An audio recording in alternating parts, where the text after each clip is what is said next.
Hello friends, केम छो? तमने बधाने मारा जय अंबे। तो आज हूँ बनावानी छूँ मारी स्टाइलनो ज्यूस जे हेल्धी पण छे, बाळको माटे पण हेल्धी छे, आपणा बधा माटे पण हेल्धी छे। तो चलो आपणे रेसिपी शरू करीए। तो एनी माटे આવી રીતે 3 ગાજર છે, બીટ છે, પછી થોડાક દાણા છે અને 2-3 પત્તા પાલકના છે અને કાદુનો ટુકડો લઈશ। તો સમારી લઈએ। તો ફ્રેન્ડ્સ ચાલો પહેલાં તો આમ હું આદું એડ કરી દઈશ। તો આદુને આવી રીતે આપણે સમારી લેવાનું। ગાજર છે એના ટુકડા કરી લેવાના। હવે આ પાલકને કટ કરી લઈશ। પાલક મોટી મોટી તમે એડ કરી દો ને તો પણ વાંધો નહીં। આ દાણા છે એ પણ આપણે સમારીને અંદર નાખી દેવાના છે।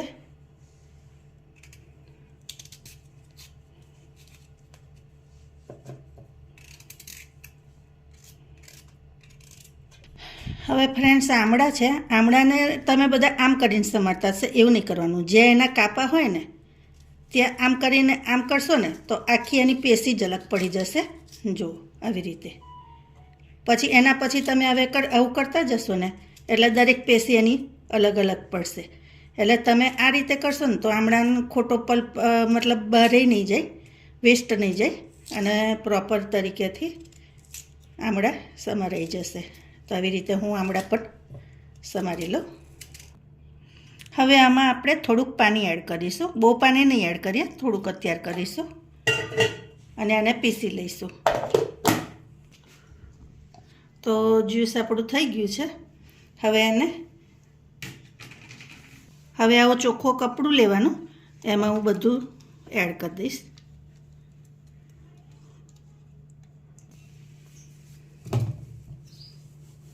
હવે આપણે આને નીચવી લેવાનો રસને। તો જુઓ તમે સરસ નીચવાય છે। આને બરાબર દાબી દાબી અને બધો રસ કાઢી લેવાનો।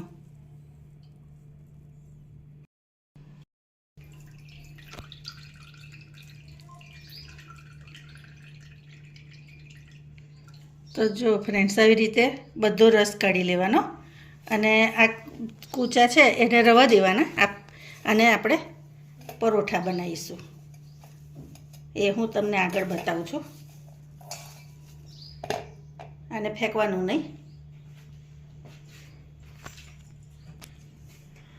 તો આમાં જ્યુસમાં તમે ડાયરેક્ટ પણ પી શકો છો, પણ હું મારી ડોટરને એમ નહીં ફાવતો એટલે હું જરા ચાટ મસાલો અને થોડુંક શેકેલું જીરું એડ કરીશ। તમે આમાં મીઠું પણ એડ કરી શકો, સંચળ પાવડર પણ એડ કરી શકો, મીઠું પણ કરાય, બરાબર ને। હવે હલાવી અને ગ્લાસમાં લઈ લેવાનું।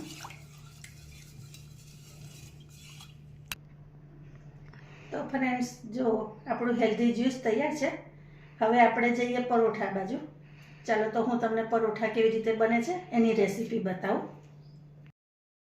તો ફ્રેન્ડ્સ જેનું જ્યુસ કાઢ્યું હતું ને એ આ માવો છે, તો એને આપણે પરોઠા બનાવી લેવાના, એને વેસ્ટ નહીં જવા દેવાનું, બરાબર।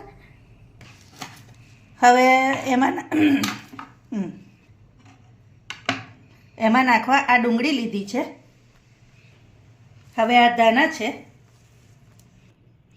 તો આ મેથી સમારી લીધી છે, આ લીલી ડુંગળી, પેલું જે જ્યુસનો વધેલો માવો હતો તે છે, આ લીલા મરચાં છે। હવે આપણે બીજા થોડાક આટલા હું ધાણા એડ કરી દઈશ।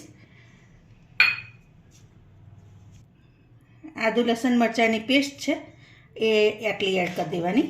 આમાં એની ફ્લેવર સરસ આવે છે એટલે આદુ લસણ મરચાં સ્કીપ ના કરતા, બરાબર। પછી આ ઘઉંનો લોટ છે, એ ઓપ્શનલ છે, તમે જાર બાજરીનો એકલો બનાવવા માંગો ને તો એનું પણ થાય। બાજરીનો લોટ છે, આ બાજરીનો લોટ છે જે આપણે એડ કરી દઈશું। આશરે બધું જુવારનો લોટ છે ને 3 વાટકી જેવો છે, પછી ઘઉં 1 વાટકી જેવો છે, અને ભાજીને તો કેવું કે તમને ગમે ને એ રીતે ક્વોન્ટિટી લેવાની। મને મેથીની ભાજીના આવી રીતે પરોઠા કરવા વધારે ગમે છે, એટલે હું વધારે લીધી છે.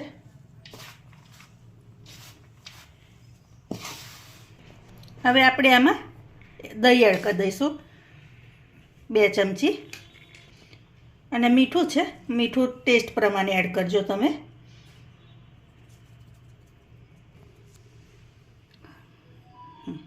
હવે આ અજમો છે એને હાથેથી મસળીને એડ કરી દઈશું. થોડુંક જીરું પણ એડ કરજો. પછી હળદર એડ કરી દેવાની. હળદર થોડીક વધારે રાખજો.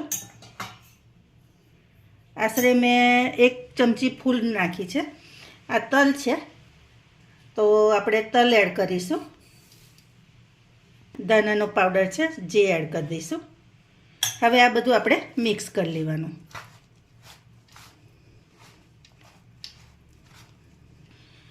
હવે થોડુંક પાણી એડ કરતાં લોટ બાંધવાનો. આમાં તેલ બિલકુલ આપણે એડ નથી કરવાનું, કારણ કે બાજરીનો લોટ છે ને એને લઈને પરોઠા સોફ્ટ જ થશે.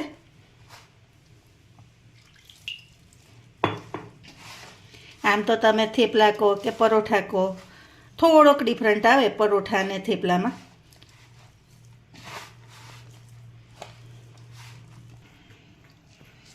તો જો ફ્રેન્ડ્સ, આવો લોટ આપણે બાંધવાનો, બરાબર.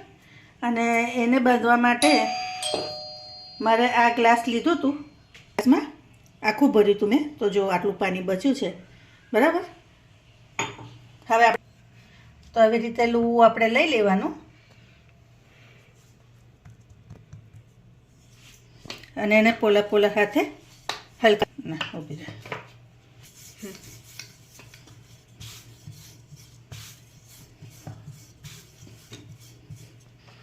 અને હંમેશા તમે જ્યારે પરોઠા થેપલા બનાવો ને ત્યારે તમારે ચોખાનો જ લોટ લેવાનો, તો એનાથી આવી રીતે મસ્ત પાતળા બનાશે, બરાબર. એ વાતનું ખાસ ધ્યાન રાખવાનું.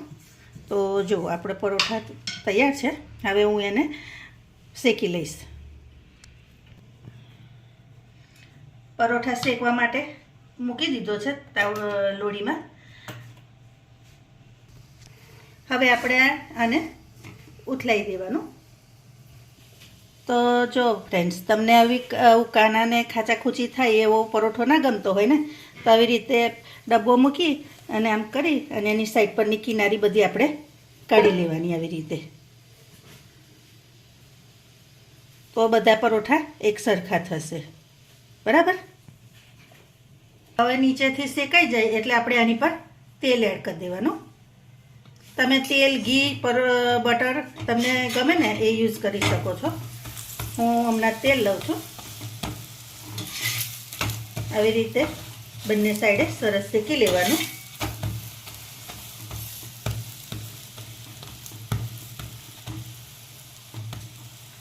અને થોડોક મીડિયમ તાપ રાખવાનો, તો પરોઠા અંદર સુધી સરસ શેકાય એવા શેકાવા દેવાના.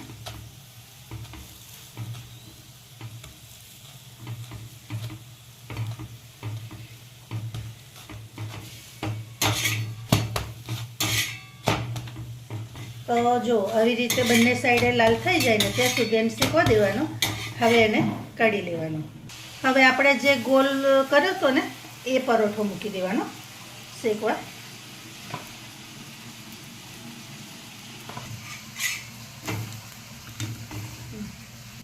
હવે આપણે તેલ એડ કરી દેવાનું.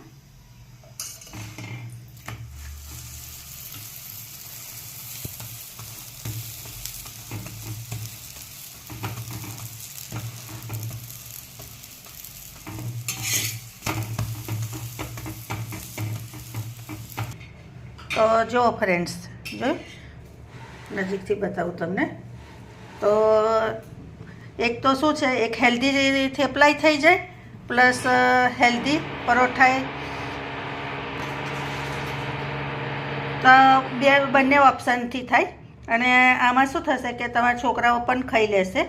તો આવી રીતે તમારે ચોક્કસથી ટ્રાય કરવાનો. Thank you.